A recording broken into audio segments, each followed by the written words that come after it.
महाभारत भारतीय महाकाव्य है जो वेद व्यास द्वारा रचित है। यह विश्व का सबसे बड़ा महाकाव्य माना जाता है, जिसमें लगभग 1 लाख श्लोक हैं।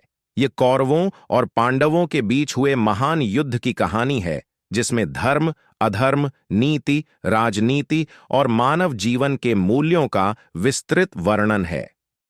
महाभारत की कहानी हस्तिनापुर के कुरु वंश से प्रारंभ होती है। राजा शांतनु और गंगा के पुत्र भीष्म, जिन्होंने आजीवन ब्रह्मचर्य का व्रत लिया, इस कथा के महत्वपूर्ण पात्र हैं।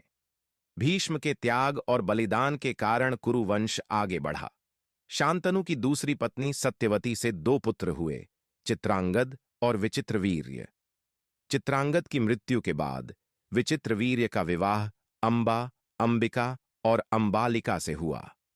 विचित्रवीर्य की असमय मृत्यु के बाद सत्यवती ने अपने पूर्व पुत्र व्यास को बुलाया, जिन्होंने नियोग पद्धति द्वारा धृतराष्ट्र, पांडु और धृतराष्ट्र जन्म से अंधे थे, इसलिए राज्य का शासन पांडु को मिला।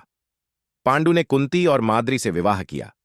कुंती को भगवान सूर्य, वायु और इंद्र से आशीर्वाद प्राप्त था, जिससे उन्होंने कर्ण, भीम और अर्जुन को जन्म दिया।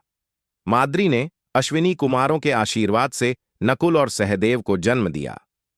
पांडु के मृत्यु के बाद धृतराष्ट्र राजा बने और उनके 100 पुत्र, जिन्हें कौरव कहा जाता है, और पांडु के 5 पुत्र पांडव हस्तिनापुर में एक साथ पले बढ़े। दुर्योधन, जो धृतराष्ट्र का सबसे बड़ा पुत्र था, पांडवों से अत्यधिक ईर्ष्या करता था।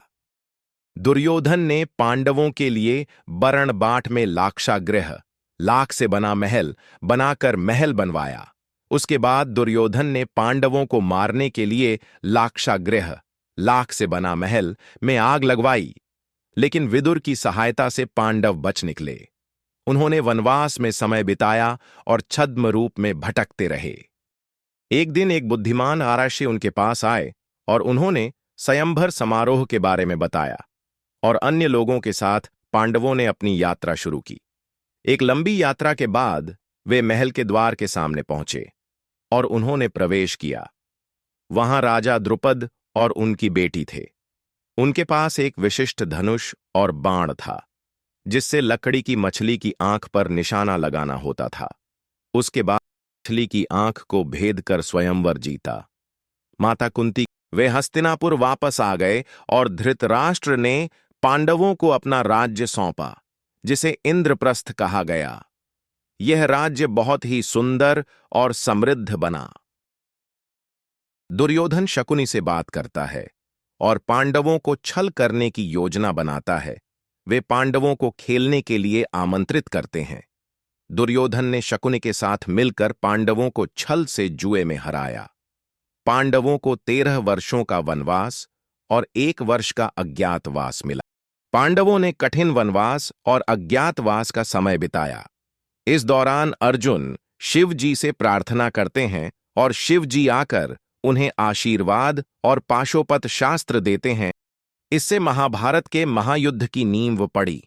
इस प्रथम भाग में महाभारत की मूल कथा, पात्रों का परिचय और पांडवों के संघर्ष की गाथा प्रस्तुत की गई है।